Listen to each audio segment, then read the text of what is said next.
Now I would like to invite our Honorable Chief Guest Mr. Pradeep Kadam sir to address the gathering and to give us his valuable inputs to our children who are aspiring to be like him.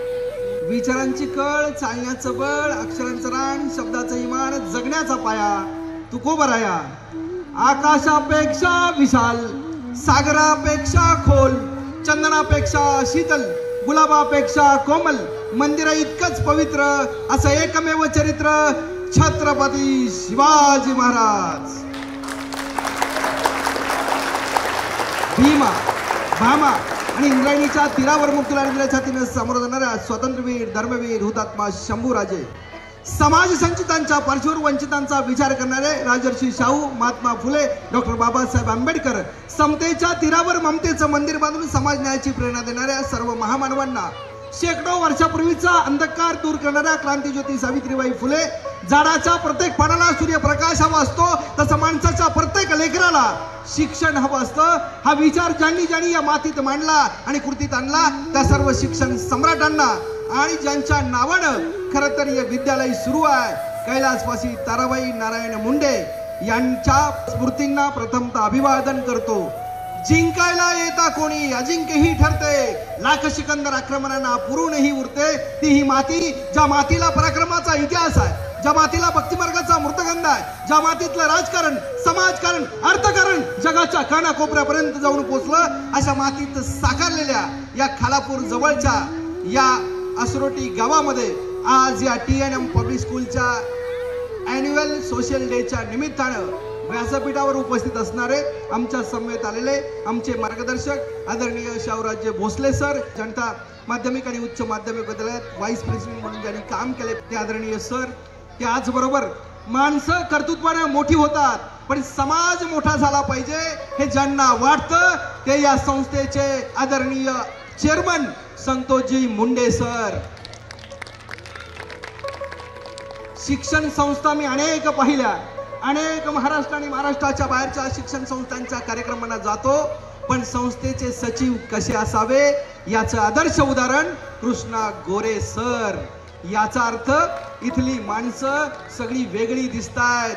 सोन्याला चकाकी कुणी आणू शकतो पण आम्हाला कोणताही धातू द्या त्याचा आम्ही सोनं करून दाखवतो हा आत्मविश्वास असणाऱ्या या विद्यालयाच्या प्राचार्या जयश्री म्हात्रे मॅडम, विद्या आहे दैवत आहे, विद्यादान ही तपस्या आहे असं मानून ज्ञानदानाचं पवित्र काम करणारे सर्व अध्यापक, प्राध्यापक, या ठिकाणी उपस्थित असणारे, आपल्या पाल्यांचं कौतुक बघण्यासाठी आवर्जून हजर असणारे सर्व पालक वृंद, आयुष्याच्या आकाशामध्ये उज्ज्वल भविष्याचं सुंदर सोनेरी उच्च उदात्त भव्य दिव्य स्वप्न पाहणारे सर्व विद्यार्थी मित्र हो, इथं उपस्थित असणारा प्रत्येक घटक. गेले 2 तास मी या ठिकाणी उपस्थित आहे आणि हा कार्यक्रम बारकाईने बघतोय.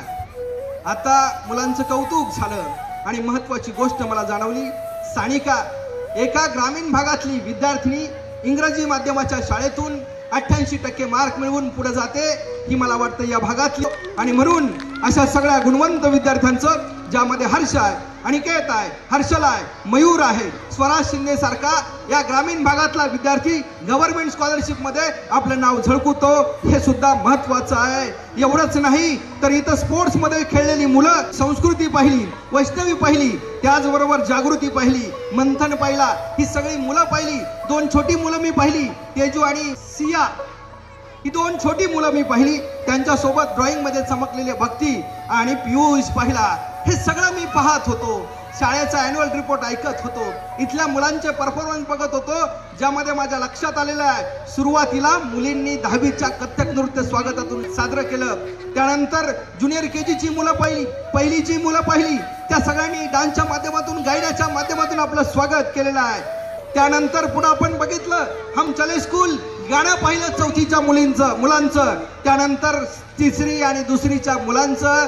विविधतेतील एकता ही कशी असते हे आज आम्ही खरं तर शोधतोय, पण हे आपल्याच मंचावरचं आपल्या भागातलं उदाहरण हे महत्वाचं आहे. हे मला इथं आल्यावर जाणवतं. आणि हे सगळं पाहिल्यानंतर सुरुवातीला मी कोपऱ्यावर आलो होतो, माझं स्वागत झालंय. मुंडे सर होते, गोरे सर होते, त्याच्याही आधी कोपऱ्यावर आम्ही थांबलो होतो. भोसले सर आणि मी गाडीची काच खाली केली तेव्हा 2-4 मुलं मी पाहिली, कदाचित तिथं बसली असतील. त्या मुलांना जवळ बोलावलं होतं आणि त्यांना एक मी प्रश्न विचारला होता. हे सगळं पाहिलं, अनुभवलं आणि एक प्रसंग माझ्या डोक्यात घोळावतोय. मुद्दा म्हणून सुरुवातीला तो सांगणं मला महत्वाचं वाटतं. एक प्रसिद्ध चित्रकार, जगातला प्रसिद्ध चित्रकार एका मूर्तीच्या मंदिरातल्या गाभाऱ्यातलं मूर्तीचं दर्शन घेऊन माघारी फिरत होता. त्यानं नमस्कार मूर्तीला केला आणि तो उभा राहिला. तेवढ्यात त्याच्या समोर पुजारी होता. पुजाऱ्याने चित्रकाराला पाहिलं आणि चित्रकाराला ओळखलं आणि पुजारी म्हणाला, जगप्रसिद्ध चित्रकार आज आमच्या मंदिरात दर्शनाला आलाय, किती आनंद वाटतो. पण त्याने पुढे जाऊन त्या पुजाऱ्याने एक प्रश्न चित्रकाराला विचारला. तो प्रश्न असा होता, मला भक्तीचं चित्र काढून दाखवाल का? चित्रकार गोंधळात पडला. भक्तीचं चित्र साकारायचं कसं हा प्रश्न त्याच्या डोक्यात घोळू लागला आणि प्रामाणिकपणे तो म्हणाला, माफ करा महाराज, पुन्हा कधी दर्शनाला आलो तर आपल्या प्रश्नाचं उत्तर चित्राच्या स्वरूपात नक्की देऊ. प्रवेशद्वारातून एक सुंदर तरुणी आत घुसली आणि ती मूर्तीच्या दिशेने धावत होती. पण तिची नजर चित्रकारावर पडली आणि चित्रकाराच्या समोर येऊन ती उभी राहिली आणि म्हणाली, आय एम व्हेरी लकी, मी खूप सुदैवी, मी खूप नशीबवान. कालच एका चॅनलवर मी ज्या चित्रकाराची मुलाखत पाहिली तो चित्रकार आज माझ्या समोर उभा आहे, यापेक्षा मोठा आनंद कुठला आहे? चित्रकार त्यांना थँक्यू म्हणाला. पण तेवढ्यात ती सुंदर तरुणी असं म्हणाली, माझं एक छोटंसं काम कराल का? चित्रकार पटकन म्हणाला, कोणतं काम? तशी ती सुंदर तरुणी म्हणते, मला प्रेमाचं चित्र काढून दाखवाल का? चित्रकार पुन्हा गोंधळात पडला आणि म्हणाला, पुन्हा कधी चुकून जर आपली भेट झाली तर तुम्हाला प्रेमाचं चित्र नक्की काढून दाखवील. चित्रकार मान खाली घातली, ओशाळला, गोंधळला आणि तो प्रवेशद्वाराच्या खाली येऊन उभा राहिला. पाऊल टाकणार आणि निघून जाणार. तेवढ्यात कोपऱ्यातून एक भिकारी सरदिशी पुढे आला. भिकाऱ्याने हात पुढे केला. चित्रकाराने खिशात हात घातला. 500ची नोट हातात आली.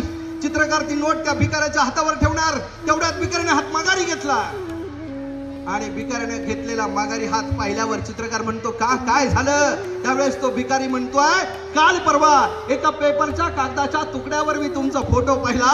तुमच्या फोटोच्या भोवती अनेक चित्र रेखाटलेली मला दिसली होती. तुम्ही चित्रकार आहात हे मला माहिती आहे. भीक देणारे दिवसभरात अनेक जण भेटतील, पण माझं एक छोटस काम कराल का? चित्रकार पटकन म्हणतोय, कुठलं काम? त्यावेळेस तो भिकारी म्हणतोय, मला दयेचं, करुणेचं चित्र काढून दाखवाल का? 4 प्रश्न चित्रकाराच्या डोक्यात. चित्रकाराला उत्तर देता आलं नाही, कारण ते उत्तर देण्याचा प्रसंग नव्हता. चित्रकाराने पाऊल टाकला, निघून गेला. पण मला वाटतं मी जेव्हापासून प्रवेशद्वारातून आत आलोय आणि आता इथं माईकवर येऊन उभा राहून बोलतोय, तोपर्यंत इथं पाहिलेल्या सगळ्या गोष्टी माझ्या लक्षात आल्या. मी जर चित्रकाराला 5व्या टप्प्यावर भेटलो असतो तर मी त्याला म्हणालो असतो, तुला भक्ती, तुला ज्ञान, तुला प्रेम आणि करुणेने साकारलेली चित्र बघायची असतील तर तू असोटीच्या या TNM पब्लिक स्कूलच्या कोपऱ्यावर उभा राहा. इथं बाहेर पडणारा विद्यार्थी बघ, तुला साक्षात भक्ती, ज्ञान, प्रेम, करुणेने साकारलेले चालते बोलते चित्र बघायला मिळतो. असे सुंदर हे विद्यार्थी. आणि म्हणून विद्यार्थी कुठे शाळेत घालावे त्या ज्या पालकांना कळतं त्या पालकांचं मी मनापासून कौतुक करतो, त्यांना धन्यवाद देतो. आणि ज्या विद्यार्थ्यांना शिकवण्याचं काम, घडवण्याचं काम, संस्कार करण्याचं काम हे शिक्षक करतायत त्यांना सुद्धा मनापासून सलाम करतो. कारण आम्ही त्रिकोण पाहिला. त्रिकोणाचा वरचा शिरोबंदी म्हणजे विद्यार्थी असतो आणि त्रिकोणाच्या खाली 2 शिरोबिंदू, 2 कोण असतात. एका बाजूला पालक आणि दुसऱ्या बाजूला शिक्षक असतात. पालक आणि शिक्षक यांची युती झाली की विद्यार्थी उंचच उंच जात राहतो. हे आपल्या पालकांना कळलं पाहिजे. ही महत्वाची गोष्ट आहे. आणि मला वाटतं ही कैलासवासी ताराबाई नारायण मुंडे सामाजिक आणि शैक्षणिक संस्था हे काम करताय याचा मला मनापासून आनंद होतो आहे. मी संतोष भाऊंना आल्यापासून बघतोय, माणसं कर्तृत्वानं मोठी होतात, पैशानं मोठी होतात, पण जी माणसं मनानं मोठी असतात ना त्यांनाच मोठं माणसं म्हणायचं असतं. ही उदाहरणं व्यासपीठावर दिसतात. ज्या शाळेंची फी 1.5 लाख, एका वर्षाची 1 लाख, अशा ठिकाणचे पालक आम्हाला सांगतात की आमच्या मुलाची परीक्षा घ्या, त्याला काहीतरी प्रश्न विचारा. मी जेव्हा प्रश्न विचारतो तेव्हा त्या पोराला काहीच येत नाही. याचं मला फार खंत वाटते. इथं आल्यानंतर हे गुणवंत विद्यार्थी मी जेव्हा बघतो तेव्हा माझ्या लक्षात येतं, शाळा शहरात असो की खेड्यात असो, शाळा श्रीमंताची असो की गरीबाची असो, पण ज्या शाळेत विद्यार्थी घडतो त्याचंच नाव शाळा असतं आणि ती शाळा म्हणजे TNM पब्लिक स्कूल असतं. ही महत्वाची गोष्ट आहे. आणि म्हणून विचार मांडत असताना शिक्षक हा विद्यार्थीनिष्ठ असावा, विद्यार्थी हा ज्ञाननिष्ठ असावा, ज्ञान हे समाजनिष्ठ असावं. याचं एक आदर्श उदाहरण गोरे सर आणि मुंडे सर या ठिकाणी घालून देत आहेत. आल्यापासून मला खेडकर सर म्हणतायत मी ग्रामीण भागात एवढी सुंदर शाळा पहिल्यांदा बघतोय. ते मला जसं म्हणतायत तसं मी मनात विचार करतोय. मी महाराष्ट्र आणि महाराष्ट्राच्या बाहेर अनेक शाळा कॉलेज पाहिले. अनेक मी जेव्हा शाळेत होतो 5वीला तेव्हा मला ABCD शिकवण्यात आली होती.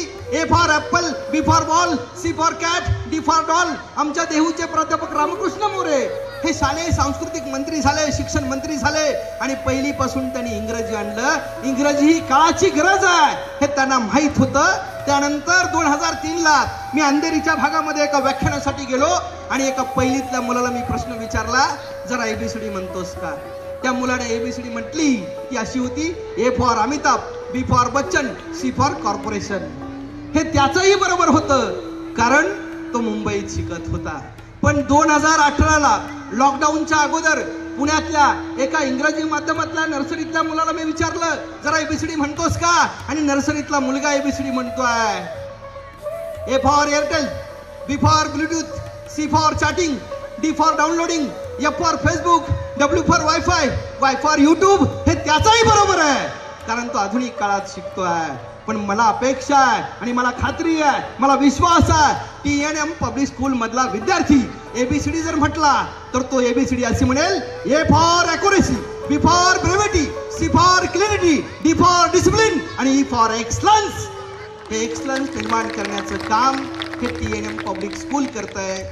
याचा आपल्याला आनंद आहे, याचा आपल्याला अभिमान आहे. म्हणून पालक इथं भरपूर संख्येने मी बघतोय. त्यात महिलांची संख्या मला जास्त दिसते आणि मग माझ्या लक्षात येतं की पालक या शब्दात त्या पालकाची व्याख्या दडलेली आहे. आई वडील होणं ही वेगळी बाब आहे आणि पालक होणं ही वेगळी गोष्ट आहे. हे कधीतरी पालकांना समजलं पाहिजे. लग्न झालं, मुलं झाली की आईबाप कुणी म्हणतं, पण त्याला सुजान पालक म्हणतीलच असं नाही. सुजान पालक म्हणजे काय? पा म्हणजे पावित्र्य जपणारा, ल म्हणजे लक्ष देणारा आणि क म्हणजे कर्म कर्तव्याची जाणीव करून देणारा.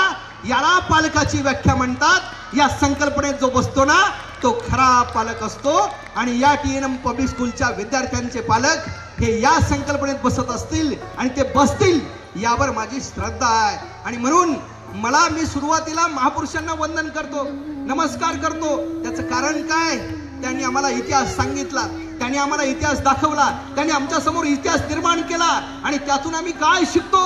या सगळ्या विद्यार्थ्यांना, पालकांना कष्ट घेतल्याशिवाय कुठलीही गोष्ट मिळत नाही, पहिली बाब आहे. पण महामानवांचा इतिहास मी जेव्हा जेव्हा वाचतो, अभ्यासतो आणि जेव्हा इथल्या युवकांना, नागरिकांना काही सांगायचं असतं तेव्हा काय सांगितलं पाहिजे हे माझ्या लक्षात येतं. आणि त्यातला पहिला विचार असतो, जो पाणी से नहाते हैं वो लिबास बदलते हैं.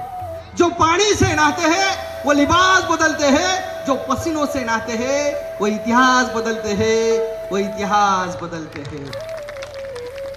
कष्ट केले, अभ्यास केले, मेहनत घेतली की यश मिळतं आणि इतिहास निर्माण करता येतो. जेव्हा ग्रामीण भागातले विद्यार्थी तालुका लेवलला आपल्या विद्यालयाचं नाव, आपल्या गावाचं नाव, आपल्या परिसराचं नाव, आपल्या पालकांचं नाव उंचावर घेऊन जातात ना, तेव्हा शाळेचं महत्व किती असतं हे लक्षात घेतलं पाहिजे. जगप्रसिद्ध टोनी ब्लेअर नावाच्या पंतप्रधानांचं नाव तुम्ही ऐकले आहे. एका टोनी ब्लेअर नावाच्या पंतप्रधानांना पत्रकारांना प्रश्न विचारला. ही इंग्लंड मधली गोष्ट आहे आणि ती टोनी ब्लेअरला प्रश्न विचारणारा पत्रकार फार हुशार आणि टोनी ब्लेअर यांच्या समोर पत्रकार उभा आहेत आणि पत्रकार विचारतोय की तुमच्या इंग्लंड मध्ये तुम्ही पहिल्या कोणत्या गोष्टीला महत्व देता? First priority, what is the first priority of your country? आणि त्या टोनी ब्लेअरने उत्तर दिलं, आम्ही आमच्या देशात पहिलं महत्व शिक्षणाला देतो. पत्रकार थांबले आणि पत्रकार बंधूंनी दुसरा प्रश्न विचारला, दुसरी प्रायोरिटी कशाला? टोनी ब्लेअर यांनी उत्तर दिलं, in our country, in my country, second priority goes to education. दुसरी प्रायोरिटी सुद्धा शिक्षणालाच. पत्रकारांनी तिसरा प्रश्न विचारला की तुमच्या देशात तिसरी प्रायोरिटी कशाला, तिसरं महत्व कशाला? आणि पुन्हा टोनी ब्लेअर सांगतात, पहिली प्रायोरिटी, दुसरी प्रायोरिटी, तिसरी प्रायोरिटी ही शिक्षणालाच आहे. हे टोनी ब्लेअरचं उत्तर आहे. मग आमच्या परिसरात जेव्हा एखादी शाळा शून्यातून उभी राहते तेव्हा त्या शाळेचा इतिहास निर्माण करणारे संस्थापक, सचिव, सगळे संचालक, सगळे शिक्षक मग काय करत असतील हा विचार पालकांनी जरूर केला पाहिजे आणि ती गोष्ट लक्षात घेतली पाहिजे. आल्यावर मला कळालं की संतोषजी मुंडे सर, ज्यांनी आपल्या आईला पाहिलं नाही, ज्यांना आपली आई आठवत नाही, ज्यांना आपल्या आईनं दूध पाजलं हे स्मरण होत नाही कारण आई लहानपणी गेली, पण इतरांच्या आयुष्यातल्या आईला अभिमान वाटत राहील अशी मुलं आपण घडवली पाहिजे हे त्यांना वाटतं. म्हणून या गावात, ज्या गावात मी शिकलो ते माझं मामाचं गाव आहे, पण तिथं शाळा उभी राहिली पाहिजे. गोरगरिबांच्या मुलांना, सर्वसामान्यांच्या मुलांना चांगलं शिक्षण आपण कसं देऊ शकतो याचा विचार ते करतायत. गोरे सर त्यांची सोबत करतायत, जयश्री म्हात्रे मॅडम ह्या त्यांना खरं तर दिलेला शब्द पाळतायत आणि इथल्या मुलांसाठी रात्रंदिन कष्ट करतायत. यापेक्षा मोठी गोष्ट शिक्षण क्षेत्रात कोणतीच असू शकत नाही, हे माझं प्रामाणिक मत आहे.